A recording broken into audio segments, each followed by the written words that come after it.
Bonjour à tous, j'espère que vous allez bien. On se retrouve avec une vidéo qui va être un tutoriel maquillage. Et aujourd'hui, on va travailler avec la dernière palette de la Wild Collections d'Huda Beauty que j'avais achetée, qui est la palette Caméléon. Cette palette Caméléon, elle est comme les autres palettes, hein. Vous avez 9 fards, vous avez un mélange de fards mat, vous avez un mélange de fards irisé. Vous avez la particularité, ici vous avez un petit fard marbré, en fait c'est un rouge et un violet bleu qui se mélangent. Donc vous avez, pareil, quand vous l'appliquez, ça fait un petit peu duochrome. C'est une très très très belle palette. Honnêtement, avant de la travailler, c'était peut-être la palette qui m'attirait le moins. Enfin, en tout cas, j'avais pas forcément d'idée. Donc, c'est vrai que j'ai un petit peu traîné pour vous faire cette vidéo. Mais je vous assure qu'il y a vraiment de très, très belles choses à faire et qu'il y a des fards qui sont d'une super qualité. Cette petite palette, elle est comme ses petites sœurs jumelles en vente chez Sephora. C'est une exclusivité entre Huda Beauty et Sephora. Elles sont au tarif de 29,90 €, quelque chose comme ça. Je vous mettrai, quoi qu'il en soit, tous les liens des produits que l'on va utiliser pour ce maquillage en barre d'infos, comme d'habitude. On va faire aujourd'hui un teint complet. Donc, si jamais cette vidéo vous intéresse, comme d'habitude, n'hésitez pas à mettre un petit pouce et n'hésitez pas à vous abonner à ma chaîne si ça n'est déjà fait. Pour ce qui est du maquillage, on commence tout de suite. On va commencer avec la base et je vais revenir à ma routine Prime and Poreless de chez Too Faced. C'est vraiment une base que j'adore. Je pense que c'est peut-être la base de l'année que j'ai préférée, honnêtement. Je veux dire, cette gamme Prime and Poreless, je l'ai trouvée absolument géniale. Et c'est vrai que depuis, c'est l'année dernière que je l'ai achetée, c'est l'année dernière qu'elle est sortie. Je trouve qu'elle est vraiment extrêmement bien. Elle est assez fluide. J'en applique par contre sur la totalité de mon visage. C'est vraiment une base, une texture qui pénètre très très bien dans la peau.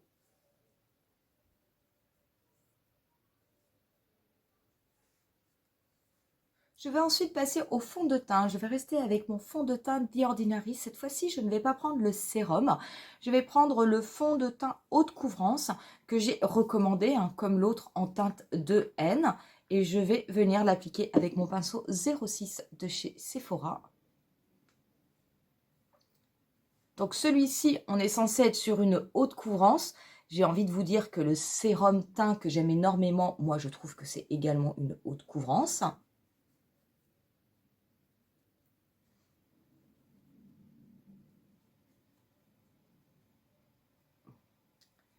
Et ce fond de teint, comme le sérum, hein, c'est un fond de teint qui coûte 7 €, 7,50 €. Hein. Donc vraiment un super, super prix pour un très, très bon résultat. Donc pareil, hein, au niveau du cou, il n'y a pas de démarcation. Donc on est vraiment impeccable la teinte.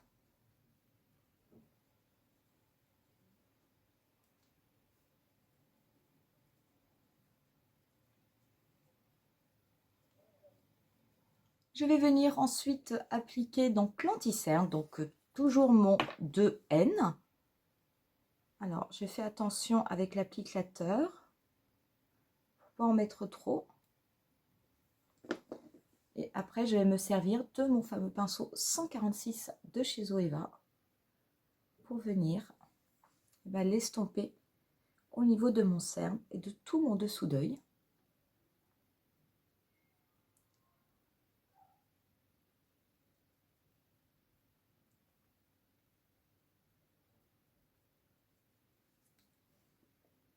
Avant de venir poudrer mon visage, je vais appliquer mon primer et je vais appliquer moi le primer de chez Urban Decay. Je vais appliquer par contre le primer Sin, c'est celui qui est légèrement irisé. Et comme on va travailler avec des teintes irisées, ça va permettre de bien les faire ressortir au niveau de la paupière.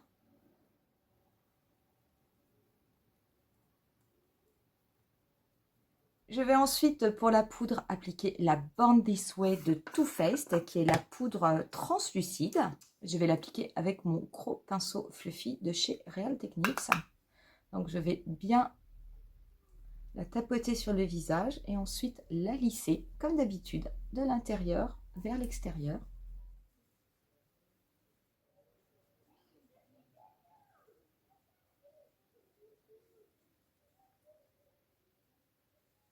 J'ai mis un petit trait avec la poudre, ça va être pour tout à l'heure, hein, pour pouvoir estomper mes fards sans descendre trop bas. Et je vais venir me servir de la poudre de chez Too Faced, qui fait également partie de la collection Prime and Poreless. Je vais m'en servir en poudre de finition avec mon pinceau 80... Comment il s'appelle? Avec mon pinceau 93 de chez Sephora, de façon à venir lisser au maximum le dessus de ma peau. J'aime beaucoup cette poudre, ça faisait longtemps que je ne l'avais pas utilisée. Donc je l'applique vraiment de façon très localisée. Je balaye très légèrement. Donc au niveau de mon nez, des ailes du nez et un petit peu au niveau du début de ma joue.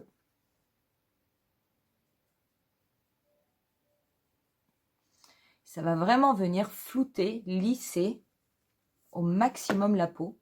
C'est une poudre que j'aime beaucoup, parce qu'elle marche vraiment très bien. Je vais faire mes sourcils hors caméra avec mes produits habituels. Je vais prendre mon Precisely My Brow de chez Benefit en teinte 4.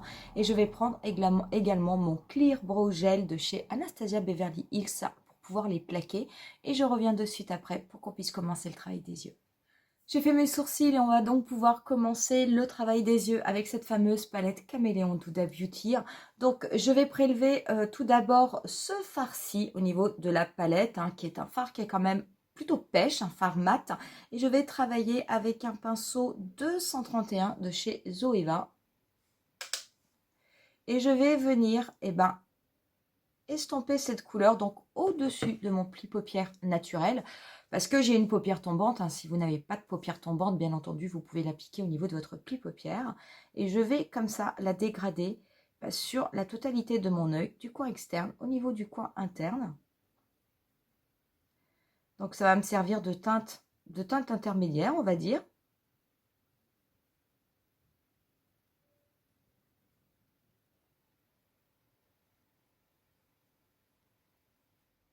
Donc, je vais la construire, hein, c'est-à-dire que je vais mettre quand même plusieurs couches parce que lorsqu'on la travaille, c'est une teinte, hein, qui va quand même avoir tendance à s'éclaircir.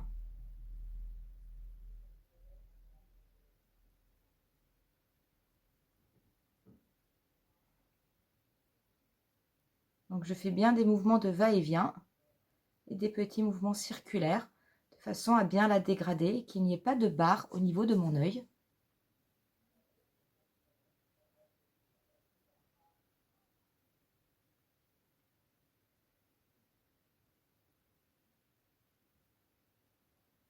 Je vais prendre ensuite un pinceau 227 de chez MAC et je vais venir prélever cette teinte qui est vraiment un petit peu mûre. Et en fait, je vais me servir de la tranche de mon pinceau pour venir la dégrader, mais venir la dégrader au niveau de mon pli paupière naturel.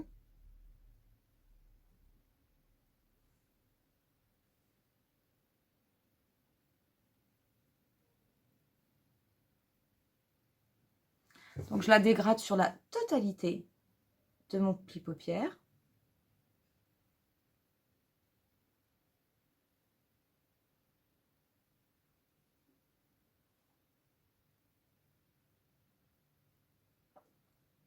Donc, ça va intensifier cette zone de mon œil. Et en plus, cela va venir se fondre avec la teinte pêche que j'ai mis juste avant. On est néanmoins sur des fards qui sont d'une très bonne qualité parce que ça se dégrade quand même assez facilement. Et en plus, comme on est sur des teintes mates, il faut faire attention parce qu'une teinte mate, on peut vite avoir un peu comme des trous dans son maquillage si jamais on ne fait pas attention. Donc, il faut vraiment bien estomper en prenant son temps de façon à ce que tout soit bien diffus, bien net.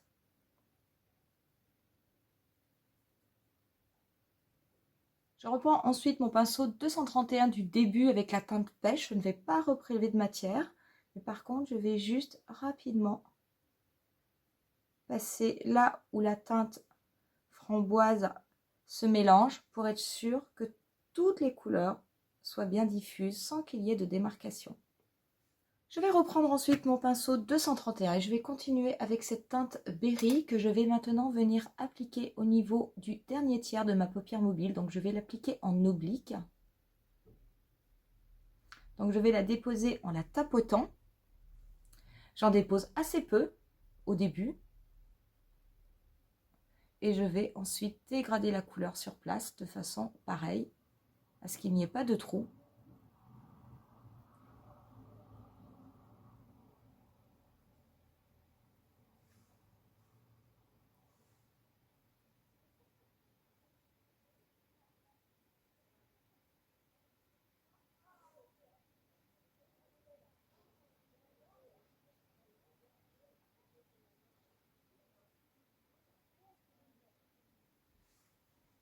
Je vais faire pareil de l'autre côté.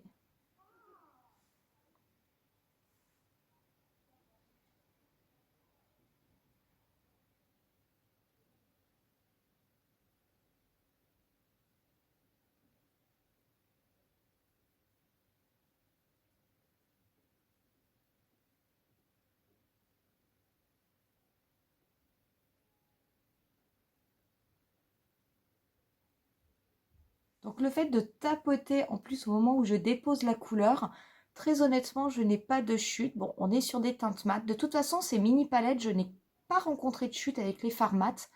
J'en ai vraiment rencontré qu'avec les fards irisés ou avec les fards pailletés de la Jaguar. Donc je pense que pour celle-ci, ça risque d'être pareil. Voilà, je vais venir prendre un autre pinceau MAC un peu plus précis qui est le 221S et je vais venir prélever cette petite teinte marron et je vais venir juste l'appliquer en la tapotant comme j'ai fait avec la teinte un peu rose-violette. Je vais venir simplement le déposer au niveau de mon coin externe de façon à l'intensifier encore un petit peu plus.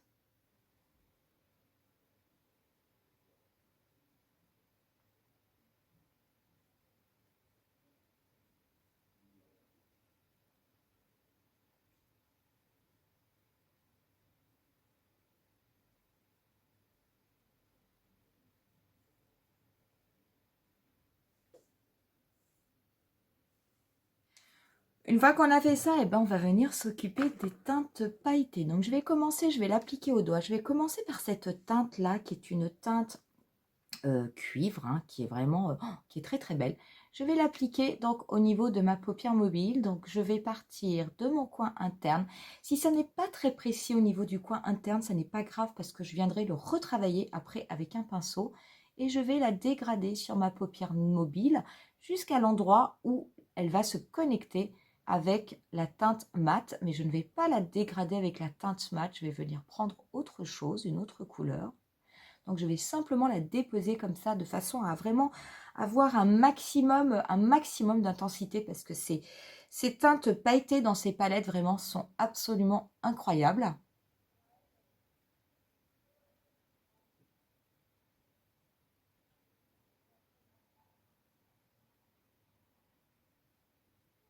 Je vais prendre ensuite un pinceau propre. Moi, je vais prendre un pinceau 231 de chez Zoeva. Je vais très très légèrement l'appuyer. Mais vous voyez, il n'y a quasiment pas de produit. Je veux dire, ça se voit presque pas à la caméra.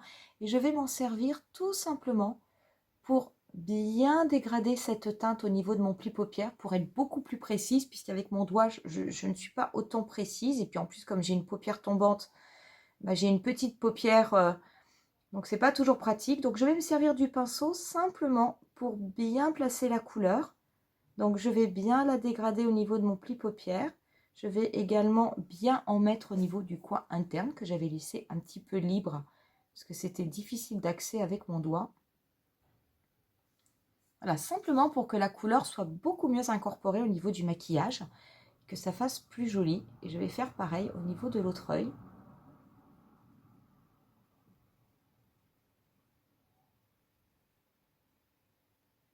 Et là, du coup, c'est bon. Je vais venir prendre une autre teinte que je vais venir tapoter entre la teinte cuivre et les teintes mat du coin externe pour que ça fasse comme une transition. Et je vais me servir de cette teinte marbrée.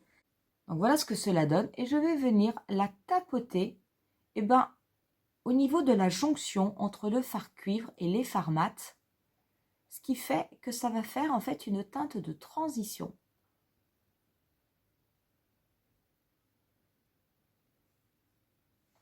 Donc, j'en mets pas forcément beaucoup. Elle se voit, ne vous inquiétez pas.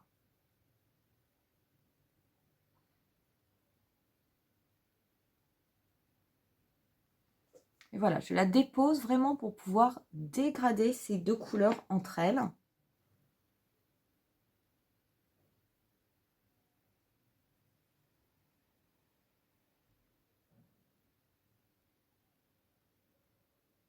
Je vais reprendre mon pinceau 227 de chez MAC du début et je vais reprélever cette teinte un petit peu framboise mûre et je vais m'en servir pour la dégrader au niveau de mon ras de cils inférieur. Donc je vais faire la totalité de mon ras de cils.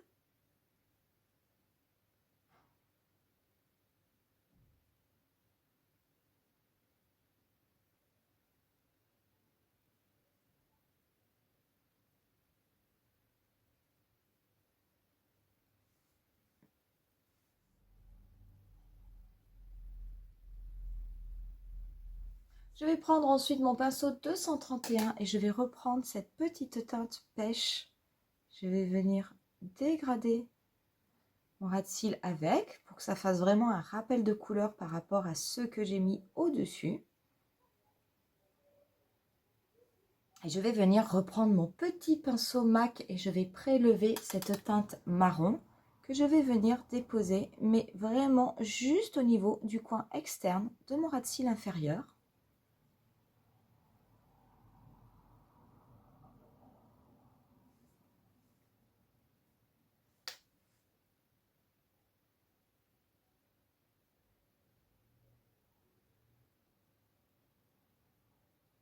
Pour ce qui est du coin interne et du premier tiers de mon ras de cils inférieur, je vais prendre un tout petit pinceau précision de chez MAC. Je vais également mettre du Fix Plus et je vais venir prélever cette teinte dorée qui est là juste en bas. Et je vais venir l'appliquer donc au niveau de mon coin interne et également au tout début de mon ras de cils inférieur.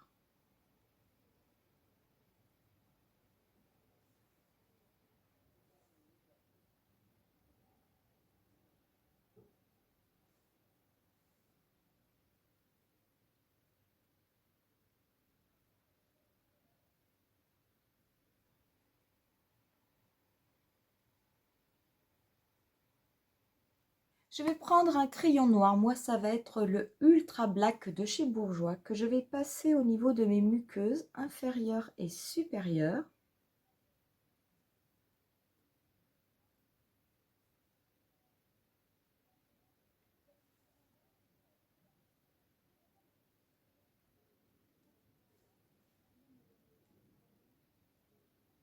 Et je vais venir avec mon Peter Dansex, le eyeliner, venir faire un trait de liner fin et surtout court.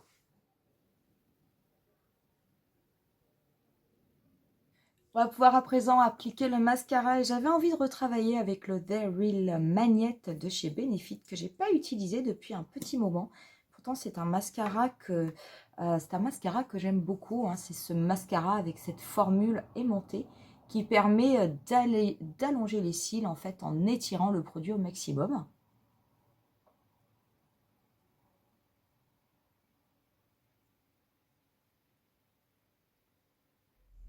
Voilà ce que cela donne une fois qu'on a mis le mascara. Moi, j'aime beaucoup ce mascara. Moi, je le trouve vraiment très très beau. Il faut prendre le temps de travailler les cils.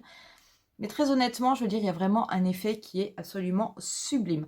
On va venir maintenant finir le teint. Donc, je vais tout d'abord appliquer la terracotta de chez Guerlain. La mienne, c'est la numéro 3 qui est en moyen doré. Je vais l'appliquer du coup avec mon petit pinceau teint de chez Sephora, le pinceau Pro Airbrush, qui est le numéro 53. Donc, je ne vais pas en prendre beaucoup, hein. Je vais venir donc l'appliquer au niveau du creux de ma joue, en l'estompant bien. Et je vais me servir de ma terracotta pour faire en fait toute la structure de mon visage.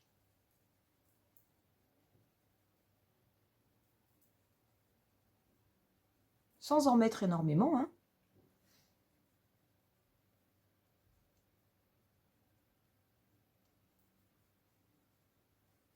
Je vais également en mettre un petit peu sur mon front, mais tout en restant au niveau de la racine de mes cheveux. Je vais dégrader le long de ma tempe.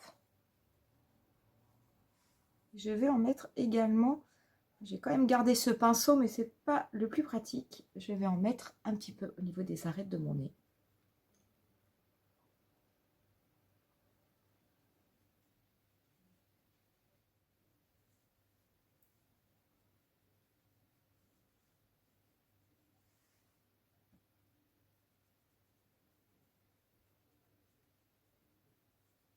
Voilà pour la terracotta. Pour le blush, eh ben, je vais me servir de ma palette NARS Orgasme qui a vraiment tout à fait les couleurs qui vont aller avec ce type de maquillage.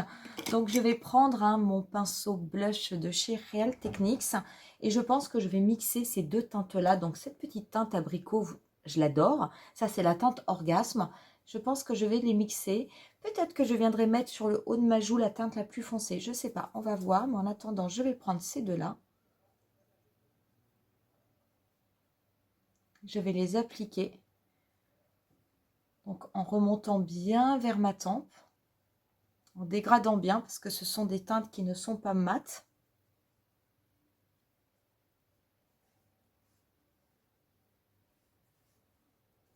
Vraiment, ce sont de très très beaux blushs. Et cette teinte-là, cette teinte un peu pêche abricot, elle est vraiment super.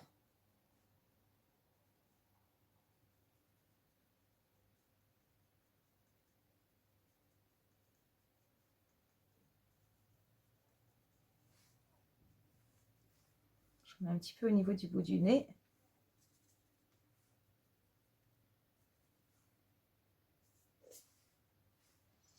Je vais peut-être mettre, mais vraiment très très très très légère, une légère touche. Voilà, un petit peu plus foncé sur le haut. Et pas plus, hein, parce que c'est vraiment très très pigmenté.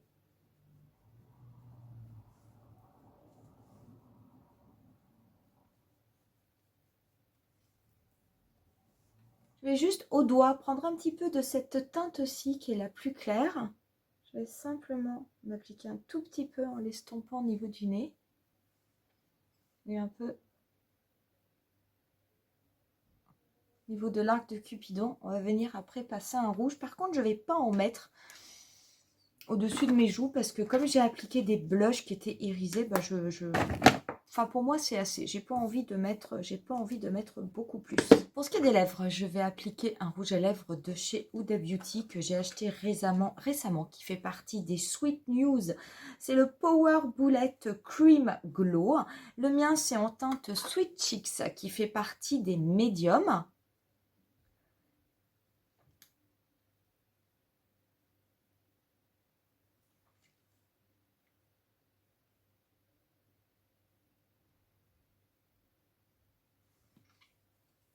Moi, j'aime beaucoup ce rouge à lèvres. Très bien. Je veux dire, c'est un nude tout à fait classique. Et par contre, je vais faire quelque chose que vous me voyez souvent faire dans mes vidéos. Je vais juste venir appliquer un petit peu. Je pense que je vais prendre peut-être un petit peu de cette teinte-ci, de cette teinte cuivrée. Que je vais juste, voilà, venir tapoter au niveau du creux de mes lèvres.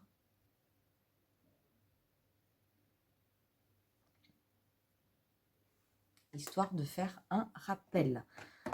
On va terminer, je vais mettre un petit peu de Fix Plus et je vais garder moi celui de MAC. Et on en aura terminé avec ce look. Donc voilà pour cette troisième palette, hein, la Wild Caméléon que j'avais pris, hein, qui fait partie de la série. La quatrième, la Tiger, hein, je vous rappelle que je ne l'ai pas, donc je ne pourrai pas vous faire de look avec. Je vous ferai sans doute un autre look avec la Caméléon. J'en ai fait un avec cette teinte violette absolument magnifique. Mais je peux vous assurer que c'est quand même un maquillage qui, même s'il est très joli, est quand même assez chargé. J'ai également fait un maquillage où j'ai mixé la Caméléon avec la Jaguar en me servant de cette teinte violette. Le résultat est pas mal, je pense que je vous la publierai également. Pour ce qui est de cette palette, elle est pas mal. Très honnêtement, elle est très très belle. Je veux dire, comme les autres palettes, les teintes irisées, métallisées sont absolument magnifiques. Sur celle-ci, je n'ai pas eu de chute au niveau des teintes métallisées, donc c'est vrai que j'ai fait un petit peu plus attention. J'ai prélevé au doigt, j'ai vraiment bien appuyé la matière avant de la travailler. J'en ai appliqué peu, de façon à ne pas avoir de chute. Mais comme ce ne sont pas réellement des fards pailletés, C'est peut-être aussi normal que l'on ait moins de chutes. C'est vrai que dans la Jaguar, le fard qui m'avait donné le plus de chutes était le fard pailleté, parce que j'avais plein de petites paillettes qui étaient tombées sur mon visage. Celle-ci, non. L'harmonie, elle est très belle. Je veux dire, ces teintes, elles se travaillent très bien. Et c'est vrai que c'est vraiment de la très très bonne qualité, parce que je vous assure que ces teintes-ci, je veux dire, cette teinte un peu mûre, framboise, ça n'est pas forcément la teinte la plus simple à dégrader. Au niveau du pêche, il n'y a pas de problème. Au niveau du marron non plus. Mais celle-ci, non, elle se dégrade bien. Ça ne fait pas de trous au niveau du maquillage. Donc, c'est quand même plutôt pas mal. Définitivement, définitivement, je préfère les qualités des mini palettes à la qualité des grandes palettes de chez Huda Beauty. Je trouve ça incroyable. Je ne comprends pas pourquoi les fards des mini palettes ne sont pas les mêmes que celles dans les grandes palettes, mais je les trouve vraiment extrêmement bien. C'est une très belle série. Pour moi, c'est vraiment une très très belle collection qu'a sorti Huda Beauty. Je suis très contente de l'avoir achetée. Je trouve que c'est vraiment très beau, qu'on peut faire des choses vraiment extrêmement différentes, que c'est très portable et vraiment c'est un plaisir. C'est un plaisir de travailler ces petites palettes. Dites-moi en commentaire ce que vous en pensez, si jamais vous avez cette Wild Caméléon, si jamais peut-être ce maquillage vous plaît, ou au contraire, si ça ne vous plaît pas du tout. Nous, on va en rester là pour aujourd'hui. Je vais vous laisser avec quelques photos du look final. Et puis, je vous dis rendez-vous à bientôt pour une nouvelle vidéo. Bye!